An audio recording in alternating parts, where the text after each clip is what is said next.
them. And Arkosh, keep Arkosh in it. That's another hero that they've run before, usually in the hands of monkeys forever. However, you're playing it versus an Ember Spirit, so this is going to be a very tight game coming from Arkosh. I'd love if they picked a hero like the Leshrac and then possibly move the Spirit Breaker to a support position guaranteed. But I feel like now they have the natures, double down on your ability to pressure and take a lot of these early buildings, and then your draft is starting to make a little bit more sense. We've seen the Ember Spirit get outpaced before where you don't have enough damage and then you suddenly can't kill your opponents. We saw it yesterday whenever the Necro was picked up. When you have that double save lineup, it's very hard for you to actually finish off a lot of those kills. But I feel like Arkosh aren't going to do that. I feel like they're going to go for something a little bit stranger here, and I'm a little bit concerned. I hope they don't pick Pudge. I don't think they would willingly pick Pudge and Natures in the same game, just because, of course, you've got so many units on the ground, it'd get a little bit messy. And I do like that they go for the Ogre. So, the Ogre gets picked up here, and, well, now you look at that Weaver maybe a little bit more as a core option for the Arkosh lineup, although considering what we saw in Game 1, there is still technically the possibility that they try the Pale Horse Spirit Breaker again, but that did not go well at all in that first game. Really feels like they would shy away from it here, but now you've got Ogre with, if it is a position 1 Weaver, a hero that does sort of go in for that right-click play, so you're always going to have that buff up. You've got a little bit more in the way of annoyance in the lane and some more lockdown thrown on top of it. Yeah, and of course, if it does end up being another Pale Horse Spirit Breaker, at least he's Bloodlusted. At least you have some attack speed getting put into your hero, you know, where in the previous game it felt like he kind of wasn't able to amass nearly enough items, even though you do get to a point on SB where you do just suddenly kill all the creep waves. And then on Q, they get to last pick Mars in the second phase, which is absurd to me, but... Yeah. That's where TOOBASED have a very quick, very concise, very team fight oriented lineup, and oh boy do they have team fight. I think we're getting another draft where Arkosh need to play around those pickoffs, they need to play on the edge of the map, and then they can find these heroes splitting up a little bit too much. I'm just worried that if they pick Boris too big of a hero here on the Simply TOOBASED side, that we're going to see that same 5-man rotation where TOOBASED, they get into your triangle, they lock off your creep waves, and they don't let you out of the base.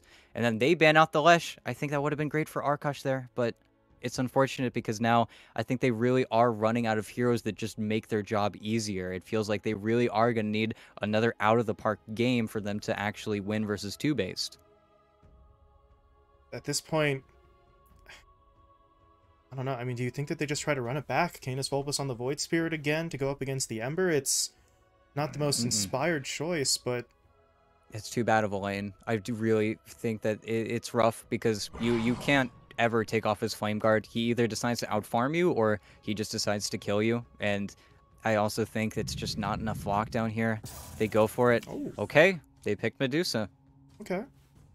Mid NP? It might end up being a mid-natures, a Pale Horse Medusa.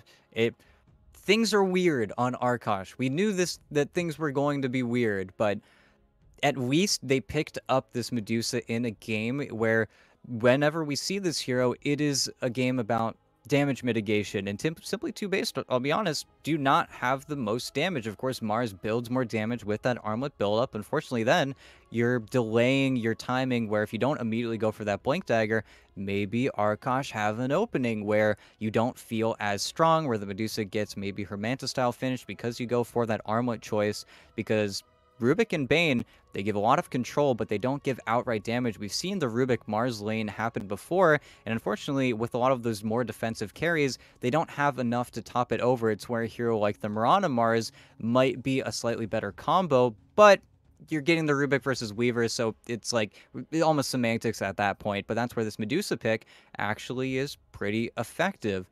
Unfortunately, I think TOOBASED do have a pretty nasty Ursa pickup if they really wanted to go for it, but again, they have to go for it. And then we see the Ember Ursa game play out where if they go for a hero like that, although it's a very good matchup and kind of stylistic versus Arkosh, you still can't hit buildings versus a Medusa, and that might be a very glaring issue, and one that I think they're mulling over right now, because if they do pick up this Ursa, we're back to that clean, concise game where they have to kill Arkosh 30 times, and then they can hope for the win.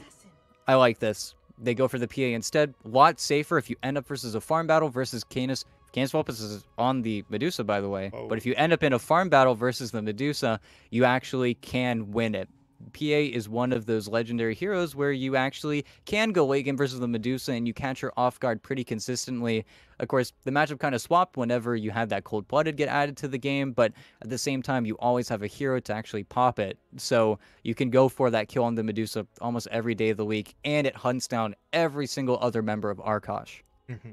And yeah, I mean, the Ursa would have been an obvious choice to try and shut the Medusa down on an individual level, but as you pointed out, you're a little bit less adept at the other parts of the game that you're going to need, and if you're two-based, you do kind of want to push the timetable forward a little bit, because there's a Spirit Breaker in a position 1 role again, and there's a Medusa who needs lots of time to build up. So if you can get out there first, your Spirit Breaker's less effective and your Medusa won't have the time. So I feel like the PA, honestly, even if Boris goes for something like a Battle Fury build, can still be hitting that timing well before Arkosh have anything to match up with it.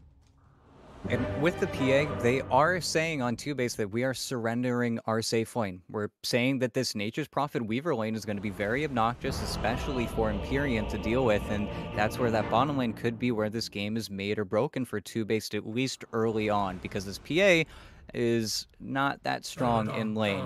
Really, around level 6, maybe you can get a little bit more aggressive on these heroes, but until then, it is going to feel a little bit like a struggle. But that's where I think goes like have fun. Everybody just have fun in this game, and if TOOBASED are able to farm it up, I can definitely see them taking this game versus Arkosh. But mid Medusa, I haven't seen this in like 3 years. It's actually kind of funny, because yeah, there was a time when the Medusa basically ran exclusively mid, right? And then that just straight up died. Now it's pretty much exclusively a carry, but Canis Vulpes is going to try to bring it back. And, well, up against the Ember Spirit, it is going to be kind of interesting to see how aggressively the Ember wants to try and play. Speaking of aggressive, look at Empyrean. He's just forward there, going to take a tower shot, but doing a little bit of scouting, trying to see if there was a ward in position. And well, you'd think it'd be good, right? Because there's the small camp, you know, you get your last hits, you get your levels, you're a sole laner. Medusa is one of the most level-starved carries in the game, but unfortunately, when Medusa mid was popular, Wraithlands were also broken. So I actually am very curious to see how many Canis Vulpes decides to get. Of course, he's going to build the 1 just because he needs stats on this hero, but he also didn't start with the Quelling Blade, which was the old build, because you get to cut a few trees, you get to be more efficient in your jungle, but we'll have to see how he decides to actually skill this up. But at least they have a carry in the game where they have a safe lane Spirit Breaker. They've got a little bit more in the terms of that traditional lineup coming from your mid lane at the very least. They're so yeah, nice. that was the weird one, right? With Canis Vulpes on the Void and then the position 1 Spirit Breaker, we were asking so often sort of where is their damage really coming from, and the answer was nowhere a lot of the times in those fights. So this time around, if the Medusa can find the farm, you are going to have someone who's going to be a bit more reliable, but that still does put a lot of pressure on Pale Horse here. First game did not go well on that position 1 Spirit Breaker. This time around, even with the Medusa there, you need him to be making plays. You need that aggression to actually pan out for you, otherwise it's still going to be a bit of a wasted pick. Yeah, and unfortunately, I don't know if I like this decision to keep the Ogre out of the bottom lane. This bottom lane is going to become very difficult for Pale Horse to actually play. Nice little play from Cap, killing the courier there, but this bottom lane does not get very easy for this Spirit Breaker. You're going to see him really struggle to walk up to a lot of these early waves, and unfortunately, that's when they get to look for the kills. Widge also has the sentry already up, so if Cap does get a little bit too aggressive here, you can definitely see Valkyrie just hitting that spear once they hit level 2, getting way more aggressive, but he's just buttering them up right now, looking for the picks. At the same time, you do have bugs now to play on the Rubik. Weaver is one of the most effective heroes when it comes to getting on top of Rubik and then just making his life really hard in those early stages. But at the same time, I just feel like this lane is just a little bit too robust from TOOBASED. Yeah, Cap, he can be annoying, but in the end, he just doesn't feel like he has really a lot of damage that he can make stick. And Pale Horse has the charge, so you do always have that backup, but then that kind of leaves you a little dependent maybe on the bash coming through once or twice, as you do see the charge there onto Valkyrie, just really for the sake of they did trying it. to get last hits, but there's going to be the push in. They need a little bit more, and the Fade Bolt from Widge is going to get the job done. So, I mean, you called it ET, but it's so easy for them to pull off. They hit level 2, they've got the combo to work with, they find the kill, and then over in the top lane, Empyrean and Boris actually make the jump in onto the Prophet, who this early in the game is not tanky and is not mobile. So the second they're in his face, he just can't get away. Yeah, and that's the slight problem with having this ogre up top. It's you have to force your opponents to actually favor you in the trade. You have to make them hit you, and if they just leap over you instead, it's another really just easy kill on the level 2 tick up. It feels like these plays are just being made a little bit too seamlessly from TOOBASED. This lane is supposed to be much more difficult, but unfortunately I think if they can keep on ignoring Gremlo, then Empyrean's already steeled himself for giving Boris all of this regen, and he will gladly stabilize his PA's game. Oh, back down bot, Widge, gonna get hit up. There's those beetles. And gotta hit the Widge, bugs. You gotta take it down. He's got 5 HP cap. He wants it. Look at him go with the spear. No way. Stunning him up. Widge might still fall. He actually stuck around for the Fade Bolt, and I think that's going to get them the kill, but... Well, I don't know. You get some money over to Valkyrie, but I think the Rubik could have just been free and clear on that play if he'd have backed up. But at the end of the day, 1-1 trade on your supports. Valkyrie gets some time to farm up under his tower, so I don't really think they're going to be too broken up over that at all with Widge going down. No, definitely not. Valkyrie gets the entire first wave for free as well, and we're just using his fountain regen a little bit to, again, pressure a Pale Horse, who doesn't have any recourse here except to just get walked back. But yeah, I think he stepped a little bit too far forward on Widge. Oh, Swarm nice spear. comes out, but yeah, that spear. Valkyrie is just on point with it every time. It's going to get them the opportunity to fall back, take the beetles away, and basically reset the lane here. But how are they doing regen-wise? Widge has 1 tango left. He's sitting on a wand, though, and there's a 9-charge stick there on the Mars. So, they should be just fine. Soul Ring's going to be coming out to the Mars as well in the next couple of seconds. So, this lane going pretty much exactly the way that TOOBASED wanted it to. Meanwhile, mid. Wait, mid. Guts. Okay. Solo kill. Oh. Yeah. Keep tipping him. Keep tipping him. Keep tipping him. That's a Medusa solo kill right there, folks. That is, you know, Guts is cool looking. It's not the way that play is supposed to work, that's for sure, but Canis Vulpus gets it, and you were wondering really how many of those Wraithbands does he go for. He's going to stop at 2 before going in for the boots, but the Wraithbands still play their part. Obviously not as strong as they used to be, but with those stats, he was able to survive and dish out that last little bit of damage. Guts, though, he's pissed. He wants back in, he wants his revenge, and unless someone TP's in, he may very well get it. They do have TPs coming, though, and this is where Guts is maybe playing...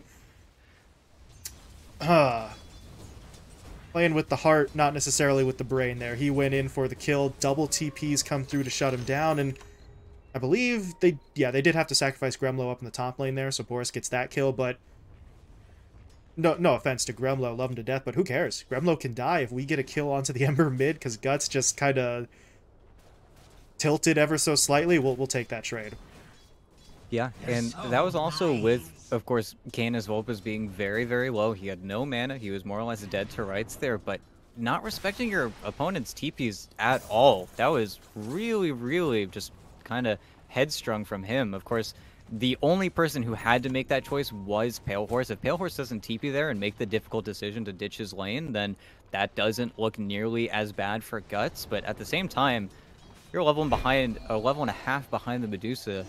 And he's just right back bottom. He just charged right back to where he was, so it's not like Pale Horse lost out too much on that rotation either. Middle lane, Gremlo rotates in. Again? Guts No gets way. hit up. Do they have the fairy. damage? Yeah, he needs that Fairy Fire. Gremlo wants to keep chasing, though, and here comes the TP for Monkeys.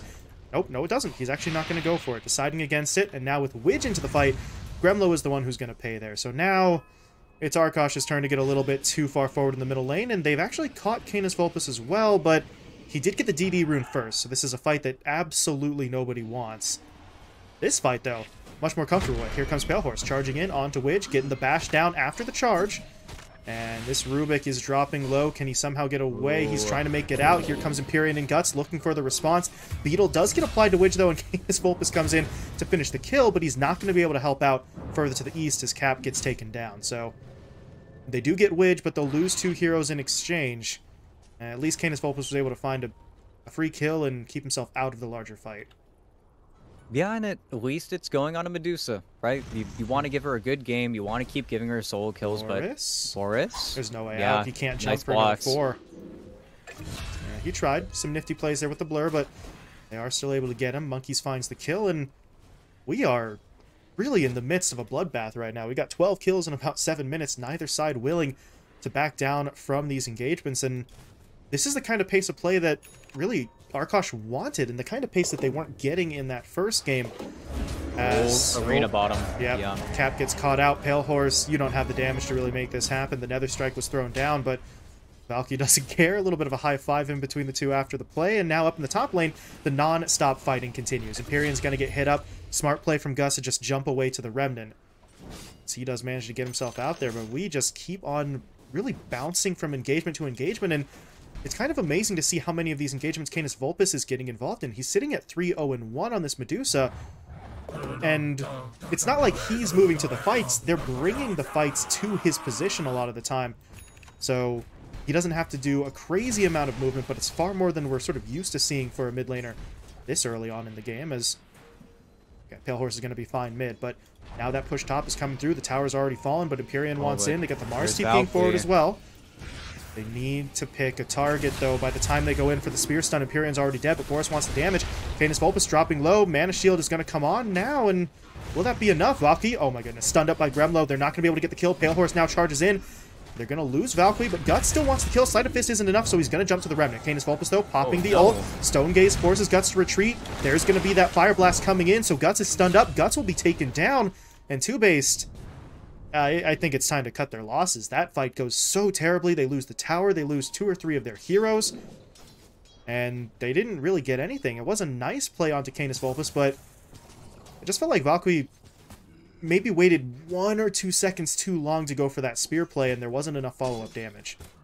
Yeah, and I understand what he's going for. He actually clipped the Medusa before he had that mana shield toggled, so he did end up looking like he was going to die for a second there, but you also force your Mars to TP when he doesn't have Arena. I think that was just a very sloppy response from TOOBASED, and it's a little bit crazy in the mid lane, but that's still a little bit crazy. Yeah. Crazy. Oh, speaking of crazy, okay, there's the Arena into the Spear. Cap. Yeah, there's absolutely no way out. Valkyrie gets it done by himself, and it's going to tie us up at 9-9 in terms of the kill count. A kill 2 base needed, but you take a look at the net worth right now, just shy of 10 minutes. The Medusa's farming, the Nature's Prophet's farming. I mean, even Pale Horse on this Spirit Breaker is sitting at 4th overall, so Arkosh have got to be happy with the progression that they're getting out of their course so far, even with all of these early engagements. Yeah, and they're kind of getting dragged around the map. I think mainly the biggest issue right now is Guts' game is just non-existent. He is so far behind all the other cores, and of course Valkyrie is off to a good start, but that's the second arena that has only resulted in a Weaver kill. I think they're really going to need to look for something a little bit more coming from the Mars, otherwise this game is not really feeling that great for them. In addition to that, because they lost their tower so early, yeah, they can just TP bottom on the NP. Oh, they're what a getting way spear. aggressive. Sets up the block on the charge. Guts now comes in. They'll still lose Empyrean, but with Guts here, They want it. NP. They're looking for it. Monkey's trying to get away. He's going to summon up some treants for the body blockage, and, well, they're not going to be able to get this. Guts gets out with the haste rune, but Valkyrie may not be so lucky. He's going to go for that rebuke.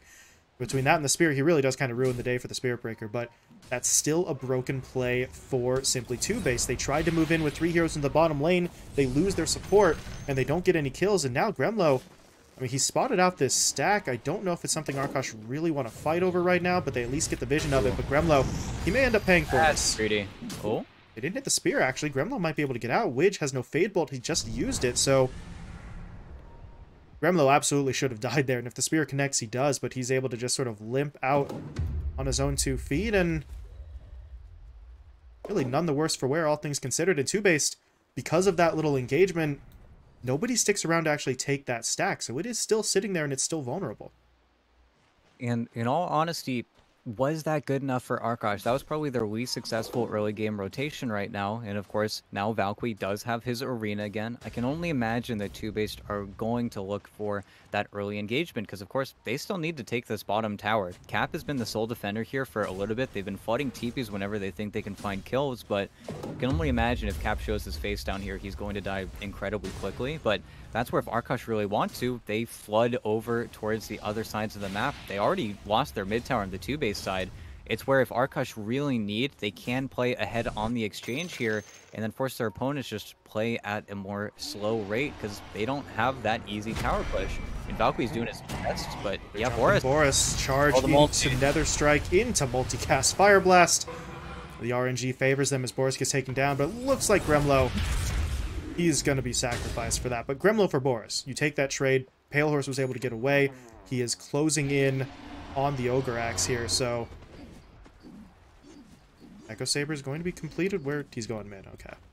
Yeah, but look at what you did. You forced the heroes out of the bottom lane, so Cap gets to reside here and keeps pushing it in. And without these early objectives, unless you have a Blink Dagger, and Valkyrie is getting a Blink Dagger, and I completely agree with this choice, you don't have an easy way onto your opponent's side of the map. They're smoking a little bit early here. It does need to actually be delivered before Valkyrie has it in its hands, but I really like this pause from Arkosh. They've got a lot of big items. Echo Saber's done on the Spirit Breaker. They've got an Orchid on the Nature's Prophet. If they do find that setup onto Boris, he is going to be incredibly vulnerable in these side lanes, but that's where they want to keep the fight. They want to keep drawing these heroes out towards the edges of the map, and okay, Guts. There's the Orchid. It's almost a bait, though. Spear comes out into the arena, into the Fiend's Grip, just shutting all this down. Monkeys is dropped low, and they are going to be able to finish him off. They wanted a Pale Horse as well. Now the Nightmare is going to lock him down. Widge steals the Shikuchi, and that's going to help get them that last little bit of damage they need. The play from Arkosh just blows up in their face, and well, very nicely done by TOOBASED. Guts does very nearly die, but he's able to jump out. Teammates come in to clean up, and now they might look for a little bit more. Valkyrie has that blink. He's going to get up onto Gremlo. There's going to be the rebuke into the spear. Takes the time to de-ward the sentry as well before actually going in for that final bit of damage. And Gremlo, he is not going to be able to get himself out. Yeah, defend your teammate's vision. That's a man of class right there. But at the same time, that was an incredibly nice minute for them. Are they eyeing up Canis Vulpes too? I don't think they have the best eyes on him. Okay, he's just going to be able to walk away. I don't think they have enough damage without the arena, but at the same time, a few more plays like that, and then suddenly this game is becoming all about the Medusa. And Orchid did land on a Widge. I think he's just going to get right-click down. Almost on Empyrean. He tried to dodge the Orchid burn, but now they're all dead. Yep.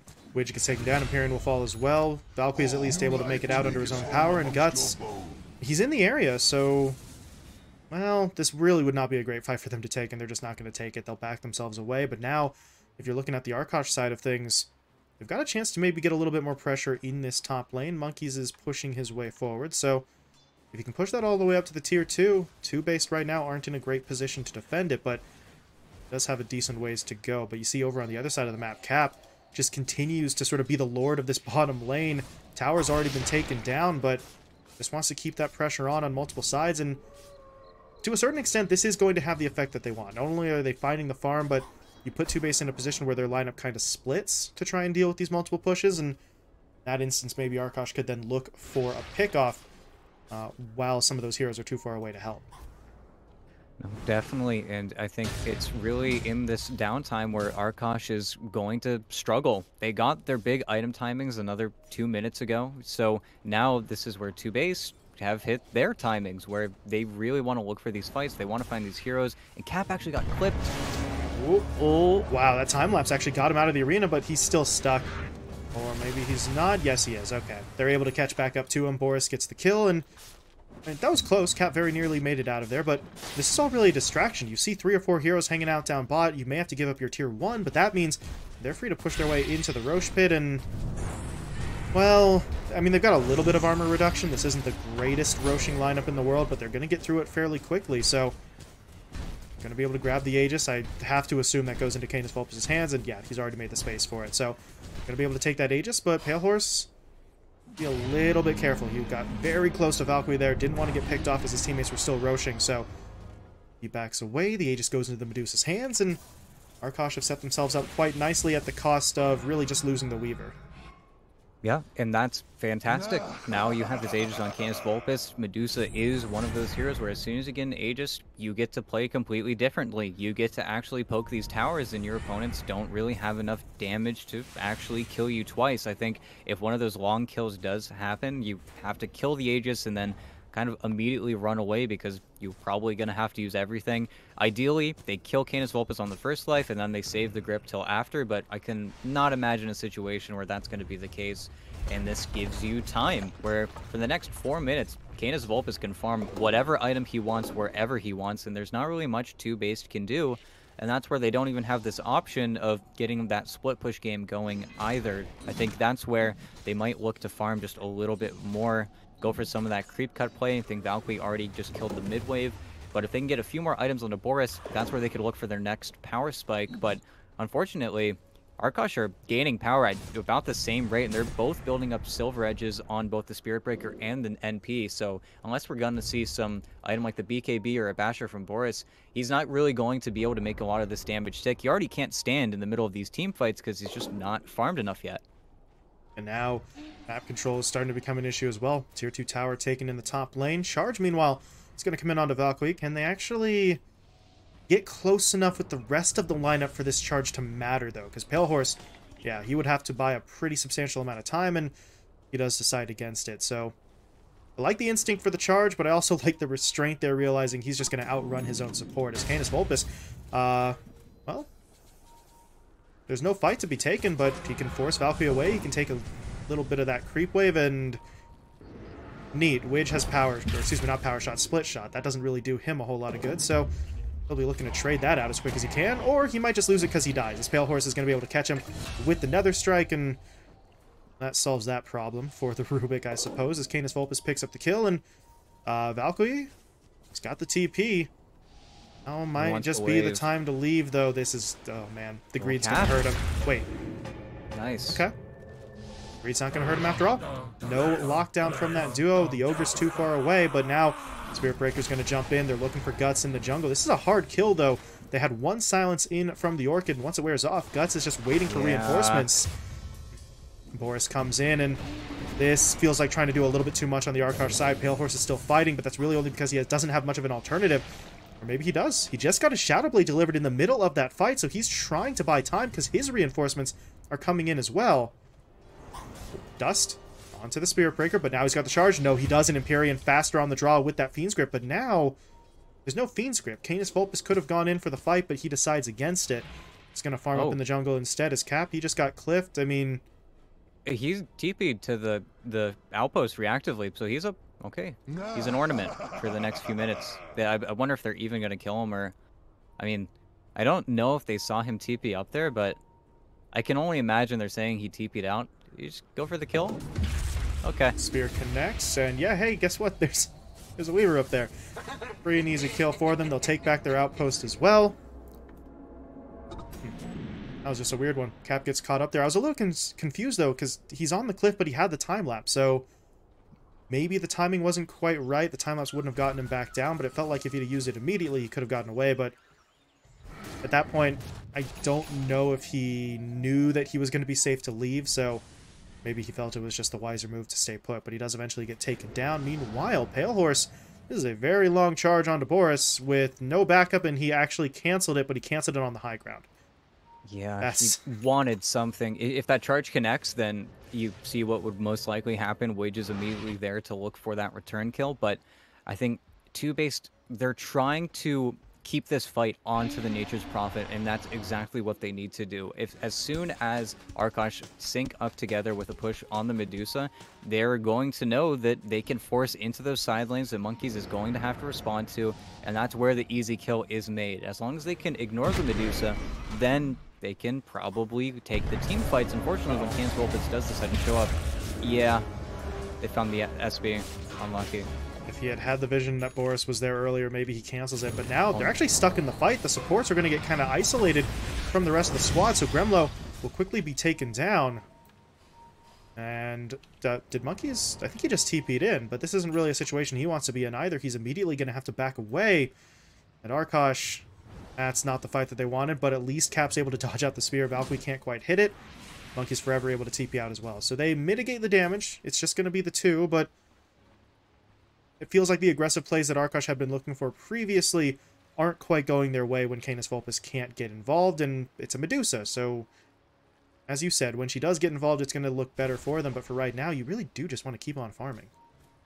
Yeah, and he's gone for this butterfly build, so he is going to do that little bit more damage versus towers, but it doesn't really help you kill these heroes all too much. In addition to that, I wonder when we're going to see Canis Vulpes look for an item like the MKB, because of course you're playing versus a PA. You're going to need to look at items like that, otherwise you are just going to straight up lose the carry matchup. But I also think that their timing is coming up pretty soon here, because if they don't get aggressive before this game gets too hard, then I think the team fight on TOOBASED is simply too good. There is a Silver Edge completed up on Monkeys Forever as well, so at the very least you can look for that break, but well, if this fight mid starts too early, this could look really bad for them. Gremlo gonna get hit up. They got a Fiend's Grip down on the Canis Vulpes. They're gonna try and break through the shield right away. They managed to do so. And this Medusa's not looking so hot. Not gonna die in that Fiend's Grip, but now with no mana and no HP, they're just gonna be able to take her down. Pale Horse charges in, but it's a little bit too late. Guts picks up the double kill. He's looking for a third as he jumps in onto Monkeys. He doesn't get it, but his team sure does.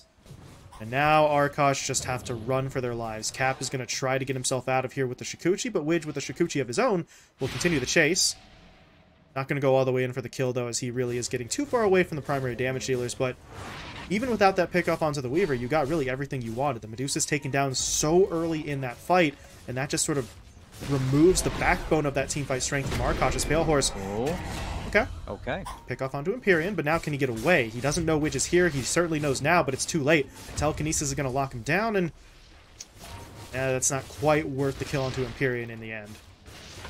No, and they need to start the fight on Arkosh. It has to be someone in the side lane. That's what I keep telling them about, is that they can't have these 5-on-5 engagements. It needs to be scrappy. It needs to be with some amount of creep pressure put on your opponents, and then you get your ideal situation. But that is just very simply, your Ogre dies for nothing, you get gripped on the Medusa, you have 0 stuns other than that, unless the Spirit Breaker can connect, but the initiation was just too fast from TOOBASED, and unfortunately, the big downside of this build from Canis Vulpes is without the Scotty, you don't have that much mana to play around with. If you get gripped up for 2 seconds and the PA is hitting you in those 2 seconds, your shield is just going to evaporate, and it's those engagements that they really can't afford many more of. Otherwise, this game, again, is going to spiral out of control, because if you can't get aggressive when your opponents don't have spells, there's no way you can get aggressive when they do, and that's where this game is really going to become more of an item thing, and unfortunately, that's where Boris has had all the time in the world to catch up. He's looking at an item almost like the Scotty, I think, on himself. He's just not caring about the silences or really anything from Arkosh because they're not finding him. Yeah, it is amazing to me that you've got a PA coming up on 25 minutes here who hasn't really thought of a BKB, and that's not a mistake, right? He really hasn't been punished too heavily for not going for any sort of defensive itemization outside of a Manta, so Arkosh just haven't been able to hit him up. As you said, Boris has been almost undetectable, and when they do see him, they can't actually reach him. As you see here, Pale Horse, he charges all the way in, but there's nothing he can actually do here, especially now with that sentry getting thrown down behind them, so if they want the fight, they have to bring reinforcements. They do have a 3-man smoke coming in here, but not really sure they're going to be able to get the drop on anybody. They're trying to push their way forward. They're going to drop vision as they go, but yeah, TOOBASED are simply going to back out. Yeah, Pale Horse had some pretty interesting positioning there. He could have looked for the charge from behind, but there's just no vision. It's the same theme of this game. They don't have the sight in the kind of the back end of these lanes to actually make those jumps with full confidence. And that's where you see Monkeys Forever splitting the other side of the map, just doing what he can to try and force the creep pressure. But, they're going to jump in. They don't get the stun connection, though, but the pushback was there. Canis Vulpes dropping the Stone Gaze, looking to fight. Valkyrie kind of stuck in no man's land here, as the charge is really not going to do a whole lot. Once he charges into the arena, he is stuck. He doesn't get the connection. Now Boris wants to go to work with the damage. Gremlo taken down right away. They need to be able to get onto Canis Vulpes, though. They haven't really been able to focus him up just yet, but now Boris is on the hunt, pushing their way forward. Medusa dropping low. Telekinesis keeps him in the fight. Look at Valkyrie even coming in, looking for that play with the Rebuke into the spear pushback, so Canis Vulpes does die. And now, yeah, that's just everybody going down. Pale Horse will fall. Monkeys Forever dead. Cap trying to get out, but he won't make it. Yeah, I think they've just gone for their BKBs a little bit too late. It feels like now this game is going to start barreling out of control. Of course, Boris doesn't have the Death, so he does need to work for these buildings just a little bit more, but all the voice lines. Gremlo, you greedy, greedy boy. Stays in the lane, gets a multicast on the Midas. That's fantastic. The only problem is he didn't get the multicast on the Fire Blast he needed to kill the creep Guts was TPing to, so RNG giveth, RNG taketh away. Multicast for the money, but not to actually save his own life. Now the high ground push comes through. There is no one alive on the side of Arkosh to really stop this, and about as free as a lane as you're ever going to get. Yeah. Horse, where are you going? Yeah, Invised up? Okay, he's fine. Once they get this BKB on the Spirit Breaker, and what I can only imagine Monkeys Forever, they need to find these supports. It's the second time there where you're just getting absolutely ruined by this Bane. Imperian is playing way too well. He has another Aether Lens, so he's just able to kind of choreograph all of these fights, and you're not really able to either break the sleep or break the grip, because yet again, as soon as that, well, charge comes through from Pale Horse, which he keeps on having to use very early, it doesn't matter, because unless the Ogre is somehow able to connect over to the Bane, you just don't have that reach. In addition to that, because Monkeys didn't go for that BKB second item because he felt like he needed the break versus the PA, you can't just TP in to cancel a grip because you immediately become the target, and losing this Roche is just going to feel horrible, and I don't think they know about it, and I don't think they can really afford to care about it because they need items like the MKB up on the Medusa, so this means that Boris is now going to have an Aegis and the Aghanim Shard. Could give it over to Valkyrie, but the Fan of Knives is also just incredible. Your output in damage just increases so heavily. He'll take it for himself, and yeah, it's just hard to argue against that choice, realistically speaking, is Pale Horse, there's that BKB. He's going to charge himself away. Only charging because he didn't have the TP available. The only downside here for Pale Horse, in general, is he actually had to disassemble his Echo to finish off that BKB. So he has the magic immunity now. That is fantastic and desperately needed, but it does come at the cost of a little bit more of his offensive capabilities, with the Echo being removed as Guts stunned up in the bottom lane. That's... Jesus. That is a lot of stun from Gremlo. So, multicast comes into play. Now he may be punished for it. He's going to get hit up by the spear. And he is relatively tanky, but he's not very fast. So, prepare for a lesson sin's expectation. What the hell? Okay. I thought for a second that Gremlo had dropped the gem. It was actually TOOBASED sort of passing it between themselves. My bad, but almost like Gremlo was a little offering. bit funny looking, but Boris just gets the solo kill. Monkeys died for the tower because he wants to get that split push going, but yeah, this game is just really, really difficult for them now. Boris, again, no BKB because he doesn't care. Gets the Lincolns instead, so now he knows that the Spirit Breaker cannot do anything versus him, just becomes an even bigger target on Pale Horse's head. And unfortunately, is the split push game actually going to win them this game? I don't really know. It's a lot harder for TOOBASED to find those punishes. Their previous lineup was a little bit more adept at finding the split pushing heroes in the side lanes, but at the same time, we are going to see Arkosh really stuffed in their base pretty soon here once TOOBASED get their grip on these outer towers a little bit tighter. And they're pushing their way forward. Canis Vulpus. They suspect that he's here. They'll see him now, and this Medusa, there's no backup. No TP for 5 seconds either, so he has to try and hold his ground at least that long. Guts. Yeah, Searing Chains will be coming back up, so I don't really know if he can go for it. The Fiend's Grip. Okay. We were talking about Searing Chains maybe canceling it, but Empyrean says, I've got it. Canis Vulpus can't TP away. They'll take him down. No buyback on that Medusa either, so here's your opportunity. Push it down. They're looking for the tower's top because they do have both the tier 1 and a tier 2 to get through, but the PA actually steps away. Boris is going to try and deal with that split push first, and well, he doesn't really have the boots of travel or any sort of recall from his teammates, so he is out of the fight, which means Arkosh maybe have an opportunity there, but before they can really do much of anything, Gremlo gets jumped in on, and now Monkeys Forever. He's going to get pulled back in. He just TPs in. He TPs into a fight that on paper they should be able to take, but Valkyrie and Guts are just too strong, and without the BKB on Pale Horse, I think he used it just to run away there. It just feels like they can't take the fight. That is a 4v4, I guess to say. You didn't have the Medusa, of course. He did get picked off top, but a 4v4 where the Bane doesn't have grip and you still lose that engagement. This game is just frustrating at this point for them. I think TOOBASED really are feeling confident now with everything. Widge is at the fountain, just planting wards, being obnoxious, keeping them in the base. And that's your glyph fuse right there. So the split push really needs to come to something here. But unfortunately, with Monkeys dead for 14, they really found their perfect opportunity to just kind of barrel down these racks. What can Canis Vulpus do? And at this point, they've got to try and do something, but that's not it. Gremlo's going to get burned out right away. No buyback on the Ogre.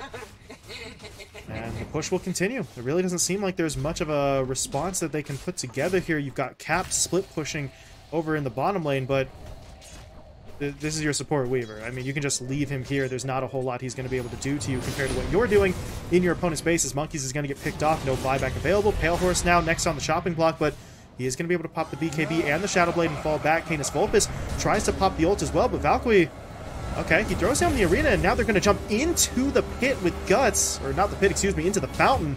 Doesn't really matter what you call it. They just clean up all the kills. And the GG is forced out as TOOBASED close this out in style. It's a triple kill for the Ember.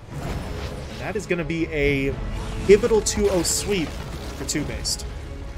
Now, they aren't entirely safe just yet, but of course, Arkosh, they've got their Hikori game, and they've also have their Lava series ahead of them, so really prayers to Arkosh to see if they can actually avoid elimination here in the group stage, because this might be the final nail in the coffin, because those are some pretty scary opponents they've got down the pipeline, but also pretty clean. I think the games are whatever, but very simple and very nice drafts coming from TOOBASED in both of their games. I think they really were able to get exactly what they wanted. Of course, their opponents didn't go for the strategy that a lot of other teams go for when playing versus Guts. You know, usually we'll see that Ember, it's usually Ember, Lina, Quap, ban him the second phase, force him onto a hero that seems unideal for him, and then TOOBASED kind of gets shoved in their base and crumble a little bit. At the same time, I think both Valkyrie and Boris also just held down the fort. Valkyrie was incredible in this game. He really didn't ever whiff. The one time he had that bad TP top, of course, things looked a little bit grim, but unfortunately,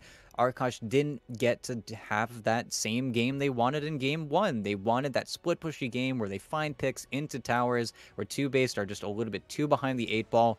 But unfortunately, you have that slim 5-minute timing where if Arkosh win in those 5 minutes, they could probably look for the GG. But if they don't win in those 5 minutes, then simply TOOBASED get a few too many items, they get a few too many defensive items, and then you see the glaring holes in Arkosh's draft where if they don't have any disables, they have even less team fight. And team fight seems like the name of this tournament. The team with the most team fight seems to win every single time. Yeah, the squad's able to leverage that team fight strength, just seems to maybe not dominate all the matches, but at least come out ahead more often than not. So Arkosh had a very, very narrow window that they had to hit, and if they didn't hit it, as we saw, they kind of crash and burn a little bit. But I will say they looked a little bit better here in Game 2 compared to Game 1. You can even see from the graph they had a lead for a rather sizable chunk of that game, but weren't really able to pull it out in the end, and they do suffer that 0-2 defeat. So with that, simply TOOBASED get themselves up to 4 wins. That pushes them obviously ahead of Arkosh. Also puts them 1 game ahead of Black and Yellow as well. So as you said, ET, it's not 100% safe just yet, but at least they're the top team among those 3 squads in the bottom of those standings. However, that may not be the case for long, because the matchup we've got coming next actually does involve that Black and Yellow squad. They are going to be facing off against D2 Hustlers. So for Black and Yellow, they got to sit back, survey the landscape, so to speak, see the outcome of this match, and now they know we're going to need to get ourselves probably at least a point there against that Hustlers lineup. So we shall see how that one plays out. We're about 10 to 15 minutes out from it right now, so we are going to wrangle those 2 teams into the lobby, and we'll have that second series coming your way in just a little bit. So sit tight, and we'll be back for D2 Hustlers versus Black and Yellow.